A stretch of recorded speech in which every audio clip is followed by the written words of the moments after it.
हमें सुबह के वक्त हमारी रिशेल दिखाई जाती है जो कि सो के उठी थी और बहुत ज़्यादा थकी हुई थी। वो सोचती है मैं कल की रात बहुत मुश्किल से सोई थी। और तब वो उठ के खिड़की के पास आती है। वो सोचती है लगता है कि मैंशन के बाकी लोग अभी तक जागे नहीं हैं, अभी तो 5:30 हुए हैं।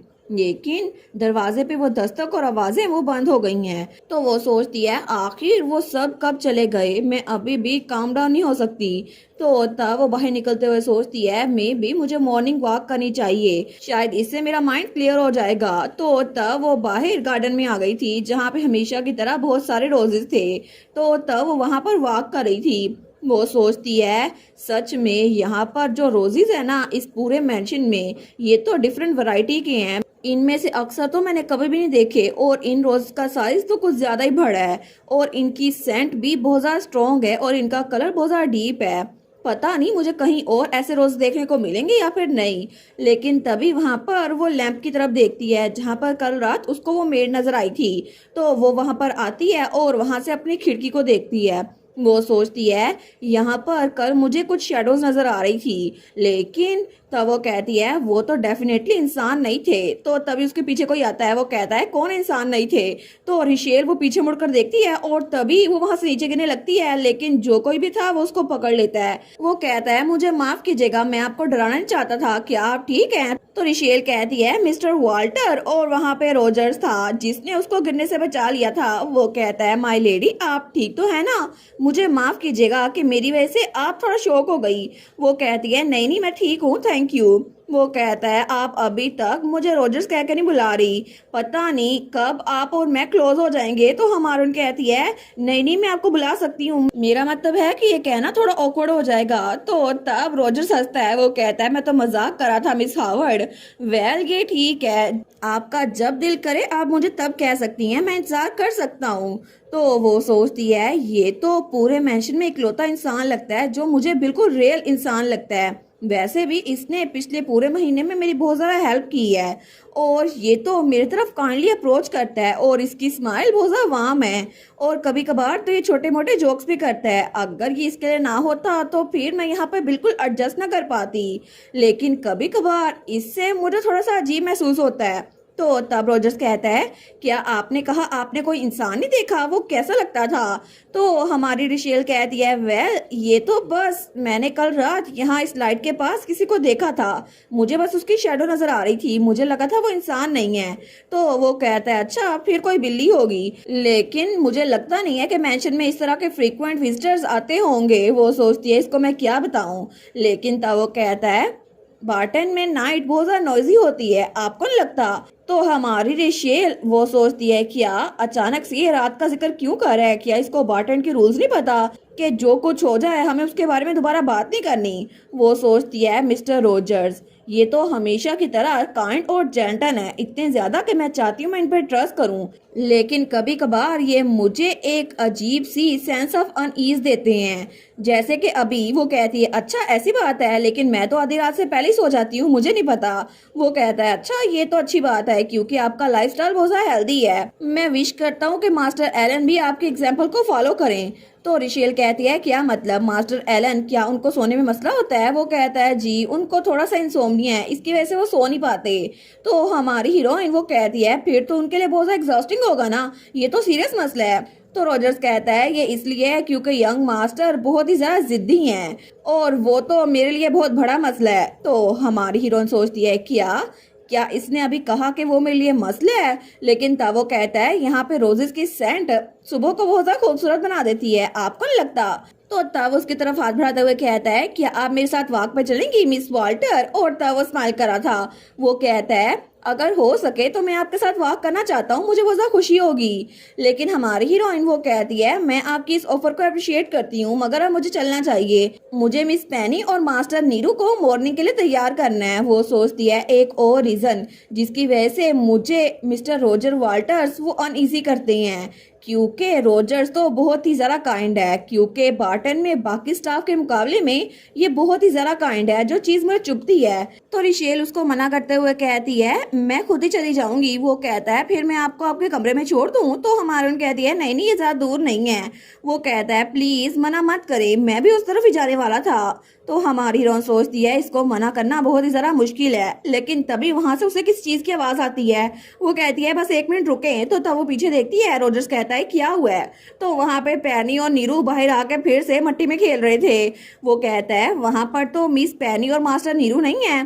तो हमारी उन कहती है ये तो वो ही है। तो वो कहता है लगता है वो बाहर खेल रहे हैं। तो हमारी उन कहती है मुझे अब जाना होगा, प्लीज आप आराम से वापस चली जाइएगा।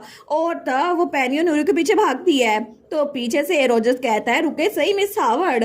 लेकिन हमारी हीरोइन पैनी और न्यूरी के पास भाग गई थी और पैनी फिर से कहती है देखो विच आ गई हमें पकड़ने के लिए। लेकिन पीछे रोजर्स वहीं पर खड़ा था। तो वो सोचता है ओ माई, मुझे लगता है कि ये बहुत ही ज़्यादा केयरफुल और बहुत ज़्यादा वेरी है, ये तो बहुत ज़्यादा चालाक है। लेकिन तब वो स्माइल करते हुए कहता है इसके साथ डील करना बिल्कुल भी इजी नहीं होगा। और तब वो आसमान को देखता है जहां पर बादल छा रहे थे। वो कहता है मैं उम्मीद करता हूँ कि ये हेल्दी और वेल रहे और इस मेंशन में बहुत बहुत लंबे अरसे तक जिंदा रहे।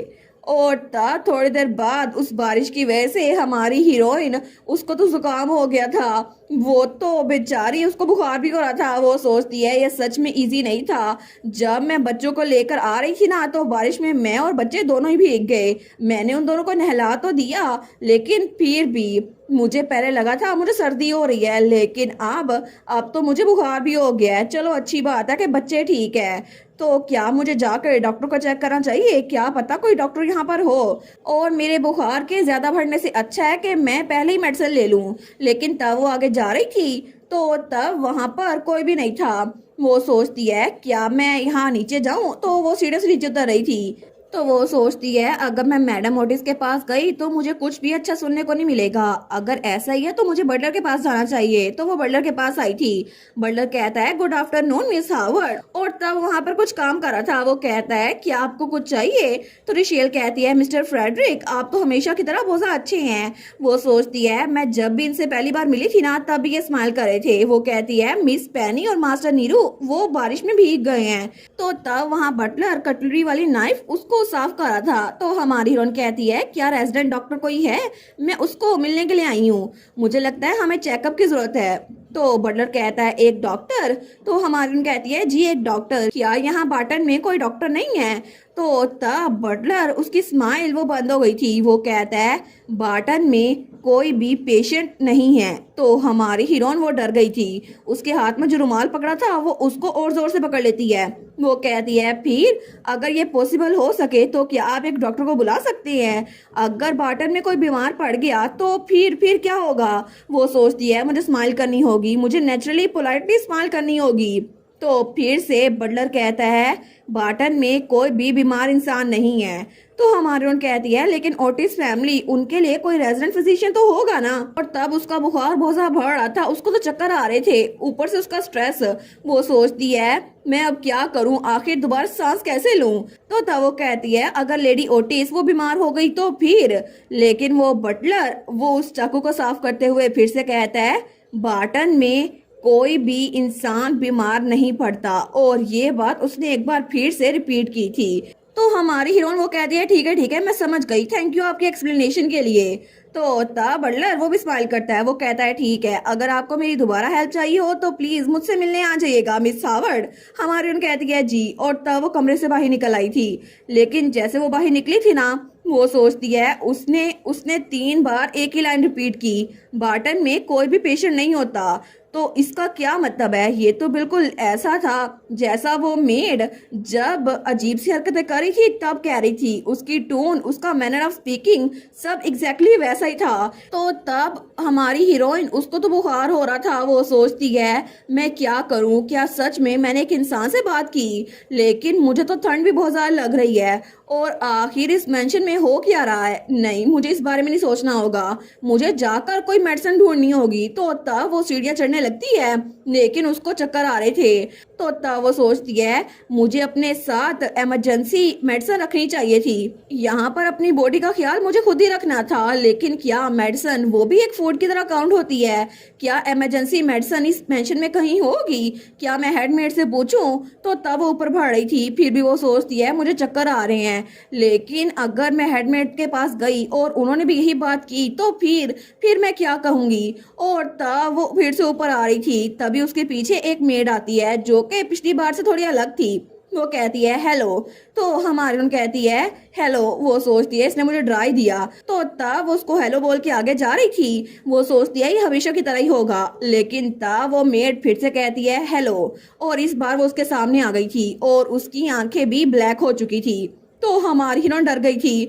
वो सोचती है ये मेड, इसकी आंखें भी वैसी ही हैं।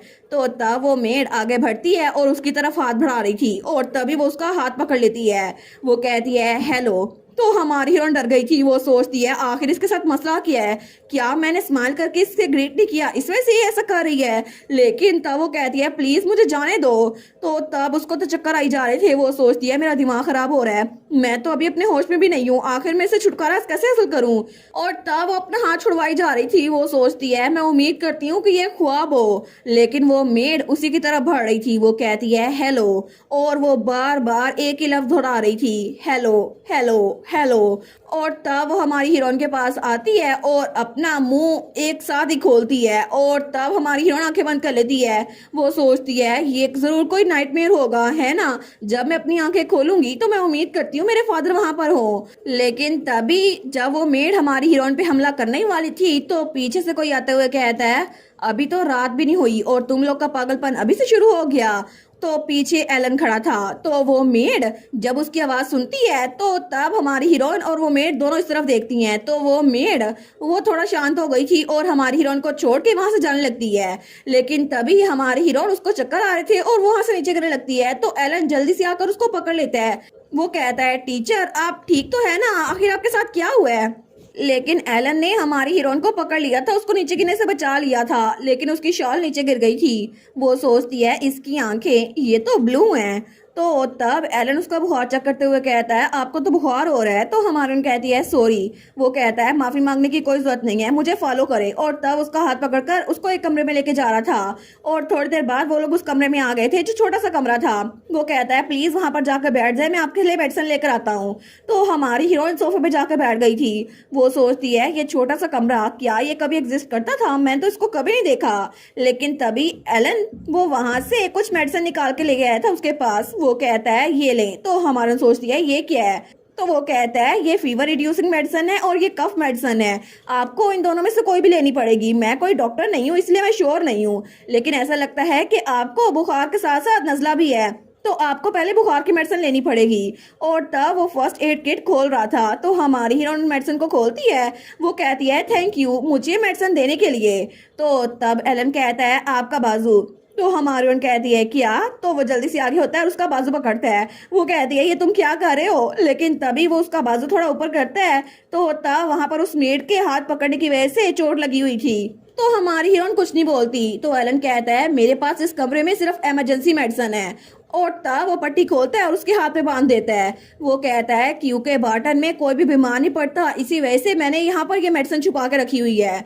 तो वो सोचती है ये बात तो इसने सेम टू सेम उसी बटलर वाली की है, लेकिन क्या ये बात इसका कोई मतलब भी है? और फ्रेडी के अल्फाज की तरह इसकी आवाज में इमोशन थी। मुझे लगता है कि इसके अल्फाज बहुत ज्यादा अकेले थे।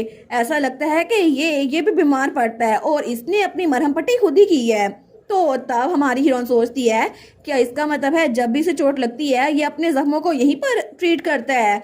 तो तब वो कहती है मिस पेनी और मास्टर नीरू वो भी बारिश में भीग गए थे, और अगर अच्छा हो तो क्या मैं उनके लिए मेडिसिन ले जाऊं, क्योंकि अगर मुझे बुखार हो रहा है तो वो तो बच्चे हैं। लेकिन तभी एलन कहता है अच्छा। तो हमारी हीरोइन उसकी तरफ शौक होकर देखती है। वो कहता है मुझे नहीं पता कि तुम क्या सोच रही थी जब तुमने ये कहा, लेकिन आखिर मैं उन दोनों का ख्याल क्यों रखूं? आखिर उन दोनों का ख्याल रखने की जरूरत ही क्या है? तो हमारी हीरोइन वो तो बिल्कुल शॉक हो गई थी। वो कहती है क्या, वो सोचती है क्या इसने अपने बहन भाइयों की फिक्र ना करने की कसम खा रखी है। वो कहती है मिस पेनी और यंग मास्टर नीरू वो भी बारिश में भीग गए थे और उनको बहुत ज्यादा ठंड लगी है। तो तब एलन ये बात सुनकर हंसने लग जाता है। वो कहती है क्या हुआ है। तो तब वो कहता है ओए टीचर, मेरी बात गौर से सुनो, क्या मैंने तुम्हें पहले नहीं बताया था कि तुम्हें दूसरों के मामलात में दखलंदाजी नहीं करनी। अगर तुम्हें यहाँ पर जिंदा रहना है ना तो बस तुम्हें अपने जिंदा रहने पे फोकस करना पड़ेगा। तो हमारी हीरोइन कहती है आखिर आप ऐसा कैसे कह सकती है, वो दोनों आपके बहन भाई हैं और मैं उनकी टीचर हूँ। वो कहता है बिल्कुल टीचर, तुम्हारा ये सो कॉल्ड टाइटल तुम्हें यहाँ पर इसीलिए बुलाया गया है, लेकिन तुम्हें अपनी जॉब में इतनी एफर्ट करने की कोई जरूरत नहीं है और अच्छा होगा कि तुम जल्दी इसको क्विट कर दो। वैसे भी चाहे वो दोनों जो कुछ मर्जी करते रहे, इससे वेस्ट ऑफ टाइम ही होगा तुम्हारा। इससे अच्छा है तुम यहाँ पर चुप करके रहने के तरीके सीख लो, क्योंकि तुम्हारे एक्शन तो कम्प्लीटली मीनिंगलेस है। हमारी हीरोइन सोचती है एक बार फिर से वैसे बिहेव कर रहा है जैसा इसने डाइनिंग हॉल में किया था। ये अपने बहन भाइयों को कुछ नहीं समझता। तो तब वो कहती है वो आपके बहन भाई हैं, किसी और के नहीं। आखिर आपको अपने छोटे बहन भाइयों के बारे में कुछ तो एहसास होना चाहिए। आप इतने कोल्ड कैसे हो सकते हैं और आप तो ऐसे बिहेव कर रहे हैं जैसे वो आपकी फैमिली नहीं है। तो तब रिशेल वो सोचती है ये कितना अजीब है, इस पूरे मेंशन में क्या अजीब हो रहा है, मुझे तो समझ नहीं आ रही। वो दोनों बच्चे, उनको इनकी मॉम ने मेरे सामने नीचे धक्का दिया था और एलन ओटिस, इसकी बॉडी पे भी चोटों के निशान होते हैं। इसका मतलब है तीनों बच्चों को उनके पेरेंट्स अब्यूज करते हैं, लेकिन वो बच्चे सिर्फ अपने बड़े भाई पे रिलाई कर सकते हैं और ये ऐसे बोल रहा है। तो एलन कहता है बहन भाई, बिल्कुल भी नहीं। और तब उसका हाथ पकड़ता है बहुत ज्यादा जोर से। तो हमारी हीरोइन वो चिल्लाती है, वो कहती है क्यों, मेरा हाथ छोड़ दो। तो वो बड़े गुस्से में था। तो वो कहता है तुम तो अपने आप को प्रोटेक्ट नहीं कर सकती, अगर कोई तुम्हारा हाथ पकड़े तुम उसको छुड़वा नहीं सकती और तुम्हें दूसरों की फिक्र हो रही है। तो हमारी हीरोइन कहती है मिस्टर ओटिस, वो कहता है आखिर तुम ये सारी बकवास करके क्या ही हासिल कर लोगी, क्या तुम सच में हैप्पी फैमिली खेलना चाहती हो। तो हमारी हीरोइन कहती है मेरा हाथ छोड़ दें। तो वो कहता है लेकिन तुमने कहा था तुम यहाँ पर टीचर बन के आई हो, तो तुम्हें अपने टीचर का काम ही करना चाहिए। और वैसे भी मैंने देखा तुम तो रोजर्स के बड़े करीब लग रही थी, क्या तुम यहाँ पर एक हस्बैंड ढूंढने के लिए आई हो। और तब उसका मजाक उड़ा रहा था। वो कहता है सच में मैं तुमसे इसलिए पूछ रहा हूँ क्योंकि तुम ओटिस फैमिली के साथ इन्वॉल्व होना चाहती हो। तो हमारी हीरोइन कहती है मैं आखिरी बार कह रही हूँ मेरा हाथ छोड़ दें। तो वो उसका हाथ छोड़ देता है और तब हमारी हीरोइन वो कहती है क्यों, आखिर क्यों। लेकिन तब एलन ओटिस उसको बहुत ज्यादा घूर के देखता है। वो सोचती है उसकी ब्लू आईज वो तो मुझे घूर के देखी जा रही थी, जिसकी वजह से मुझे साफ पता चल रहा था कि उसको बहुत ज्यादा गुस्सा आया हुआ है। तो हमारी हीरोइन कहती है क्या मैंने आपकी तरफ कोई गलती कर दिया है मिस्टर ओटिस। तो तब एलन खड़ा होते हुए कहता है अगर तुम गलती की बात कर ही रही हो तो तुम्हारी सबसे बड़ी गलती इस मेंशन में आना था। और तब वो खड़ा होते हुए कहता है इसी वजह से तुम मुझसे ये पूछना चाहती हो, तुम्हारे चेहरे पे ये लिखा हुआ है, आखिर तुम ऐसा क्यों कर रहे हो। वेल तुमने एक्सपेक्ट ही क्या किया था, इस जगह पर रहने के बाद कोई भी इंसान वो पागलपन से बच नहीं सकता। और तुम्हें क्या लगा था मैं किसी जेंटलमैन की तरह एक्ट करूंगा, अगर ऐसा ही है तो ये इतना भी मुश्किल नहीं है। और तब वो उसको ग्रीट करते हुए कहता है वेलकम इस पूरी दुनिया की सबसे ज्यादा खुशबूदार कब्र में। और तब उसे कहता है चलो हम दोनों इस मेंशन में फ्रेंडली कॉप्सेस बन जाते हैं, इसके अलावा मैं तुमसे और कुछ नहीं कह सकता। और तब हमें डायरेक्ट रात का सीन दिखा जाता है जब हमारी हीरोइन मेडिसिन लेकर अपने कमरे में आराम से सो गई थी। लेकिन दूसरी तरफ हमें एलन ओटिस का कमरा दिखाया जाता है जहाँ पर वो अपने तकिए पे मुंह दे के रो रहा था। वो कहता है आई एम सॉरी, मुझे ऐसा नहीं करना चाहिए था, आई एम सॉरी। और वो तो बहुत ज्यादा शर्मिंदा था कि उसने हमारी रिशेल के साथ ऐसा सलूक किया। लेकिन तभी दरवाजा खुलता है और कोई उसकी तरफ बढ़ता है। तभी वो उसके बेड के पास आता है और उसकी चादर खींच लेता है। तो एलन डर के उठता है, वो कहता है क्या, कौन है ये।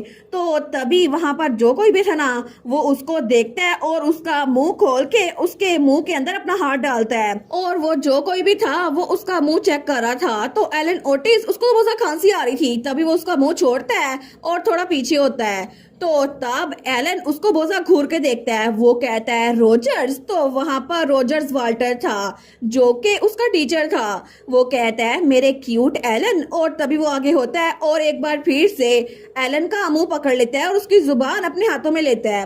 वो कहता है मैंने चेक किया, सारी की सारी कोल्ड मेडिसिन वो डिसअपियर हो गई है। तो एलन उसको बहुत ज्यादा तकलीफ हो रही थी। तो तब रॉजर स्माइल करते हुए कहता है ऐसा लगता है कि तुम एक बार फिर से सारे ड्रग्स खाने के बाद अपनी छोटी सी सुसाइड गेम खेलने की कोशिश कर रहे हो, क्योंकि पिछली बार तो तुमने सारी नींद की गोलियां इकट्ठी खा ली थी, फिर भी तुम्हें बचाना बहुत ज्यादा मुश्किल था। तो एलन को तो गुस्सा आ रहा था। तो रॉजर उसके पास तो हुए कहता है वेल ऐसा लगता तो नहीं कि तुमने कोई मेडिसिन खाई है।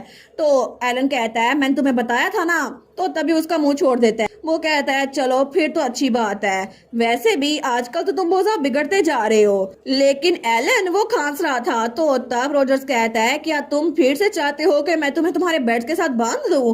तो एलन को तो बहुत ज्यादा गुस्सा आता है। तो रॉजर्स कहता है मुझे लगता है कि मुझे तुम्हारे गले में पट्टा बांधना चाहिए ताकि तुम फिर से मिसबिहेव ना करो। वेल इसके अलावा तुम्हारा फेवरेट मीट किचन में बहुत ज्यादा है, अगर तुम चाहो तो मैं तुम्हें वो खाने के लिए दे सकता हूँ। तो तब हमारा एलन गुस्से से कहता है अगर तुम चाहो तो मैं तुम्हारी जान भी ले सकता हूँ। तो रॉजर्स कहता है वेल मैं समझ गया। और तब वो अपने हाथ साफ करता है। वो कहता है आई गेस तुमने वो सारी मेडिसिन मिस हावर्ड को दे दी। हमारा हीरो कहता है क्या?